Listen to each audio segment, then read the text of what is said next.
Remember when we used to have to dial up to the internet, and we only had about 20 hours of access per month?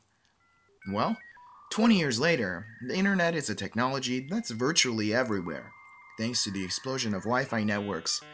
And today we connect with our laptops and smartphones to connect with others, and to learn as individuals. No, not now, David. I'm learning useful things. I'm growing as a person. I'm learning. With the advent of iPhones and laptops, now it's much more common to see people like this. Huffington Post has the top 10. Can I have one more text? Fred, wait, please. You know what's happening, right? You're just spiraling. You're out of control. Yeah. No, there's too many things going on. I want to check my texts. You're out, right? Today, because the internet is so pervasive, and because people are using portable devices at a much higher rate than ever before, it's starting to become something of increasing concern.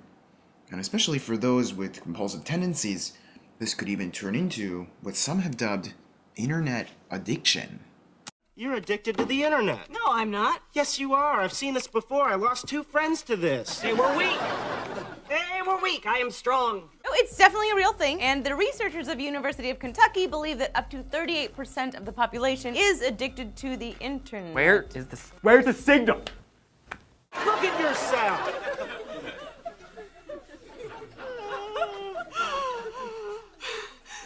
What time is it? Yeah. When you start having problems like this, where it's starting to interfere with your life, well... Maybe it's time for a trip to Pennsylvania. The Bradford Regional Medical Center now offers America's first hospital-based treatment facility for internet addicts. The Internet Addiction Treatment and Recovery Program involves checking yourself in for a 10-day stay and succumbing to a digital detox for 72 hours. During your stay, you may experience withdrawal symptoms that may be treated with an unspecified medication. But on top of that, in recent years, we've seen new technologies that allow us to literally wear the internet. So what kind of stuff would you guys like me to do with... Oh, something happened in my eye. Glass has been updated. Perfect!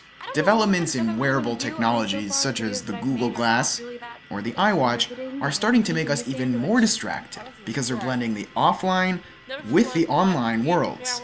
And this is leading to scattered thinking and problems with our own thought processes. But how can we make sense of this on a neurological level? We begin to lose the facilities that we don't exercise. So adaptation has both a very, very positive side, but also a potentially negative side, because ultimately our brain is qualitatively neutral. It doesn't care what it's strengthening or what it's weakening. It just responds to the way we're exercising our mind. But maybe it's not all bad. After all, our autonomy in selecting which content we access is very valuable to us as humans, we who value a sense of control.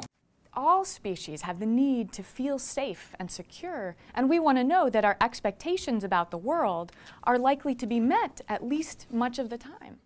Definitely, for certain people, the internet can be a very safe place, because they don't have to deal with the uncertainty and the anxiety-provoking nature of the offline world. But does this mean that we are helpless to the power of technology? We're doomed! Doomed! Well, not quite. Fortunately for Mac owners and PC owners who have a hard time controlling their internet use, there are applications and plugins you can install. If you're a Mac owner, you can download Self-Control, which essentially blocks your access to distracting websites when you have to be productive.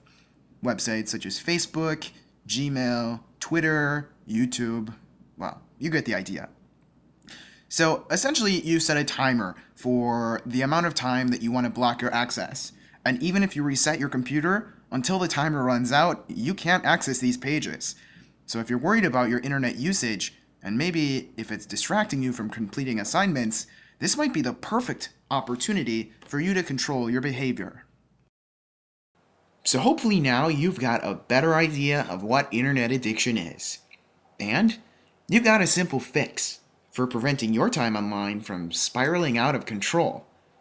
But seriously though, how much time have you spent on YouTube today? Maybe it's time to take a break.